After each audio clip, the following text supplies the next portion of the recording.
Ladies and gentlemen, please welcome Ivanka Trump.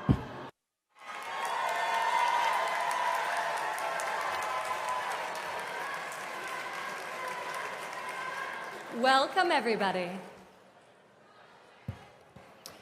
Today, I have the honor of introducing a man who needs no introduction. His legend has been built, and his accomplishments are too many to name. That man is my father. Most people strive their entire lives to achieve great success in a single field.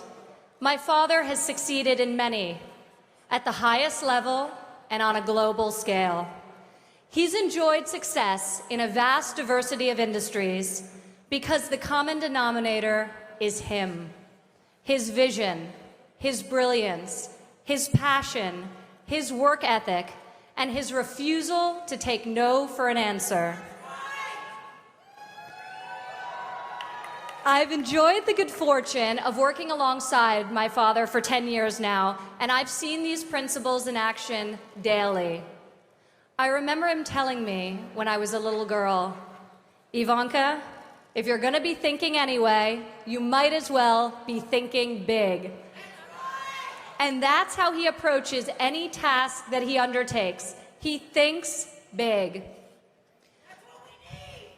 My father has employed tens of thousands of people throughout his career, and he has inspired them to do extraordinary things. He has the strength to make hard decisions and motivate those around him to achieve the impossible. He is an optimist who chases big dreams and sees potential where others do not. He leads by example and will outwork anyone in any room. My father is the opposite of politically correct.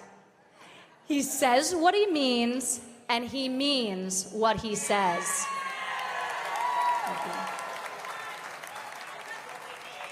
He is also the best negotiator I have ever met. Countless times I've stood by his side and watched him make deals that seemed impossible to get done. He has the discernment to understand what the other party needs and then to get exactly what he wants. My father knows how to be a fierce opponent, but also how to be a very loyal friend. When it comes to building bridges, he can do so figuratively, but also has the rare ability to do so literally, on time and under budget.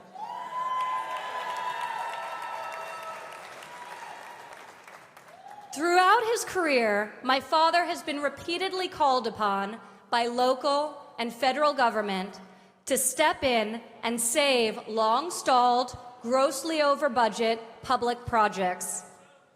Whether it's building a skating rink in the heart of Central Park, meticulously restoring the exterior facade of Grand Central Terminal, enabling the development of New York City's Jacob Javits Convention Center, creating a championship public golf course for the city of New York, or redeveloping the iconic but totally underutilized old post office building on Pennsylvania Avenue in the heart of Washington, D.C., my father succeeds time and time again where government has failed before him. I consider myself fortunate to have learned from the best, both as an entrepreneur and as a parent. My father is a man who is deeply grounded in tradition. He raised my siblings and me to work hard and to strive for excellence in all that we do. He taught us that we have a responsibility to make a positive contribution to society. Here today, my father is again leading me by example. My generation finds itself at a crossroads. Our leadership has been mired in bureaucracy of its own creation. If we don't adapt politically and economically, our country will be left behind. To address the many challenges we face, we don't need talk. We need action. We need execution.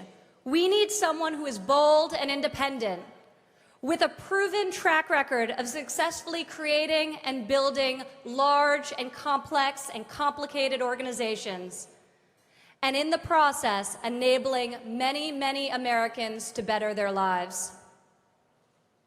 I can tell you that there is no better person than my father to have in your corner when you're facing tough opponents or making hard decisions. He is battle-tested. He is a dreamer, but perhaps more importantly, he is a doer. Ladies and gentlemen, it is my pleasure to introduce to you today a man who I have loved and respected my entire life, my father, Donald J. Trump.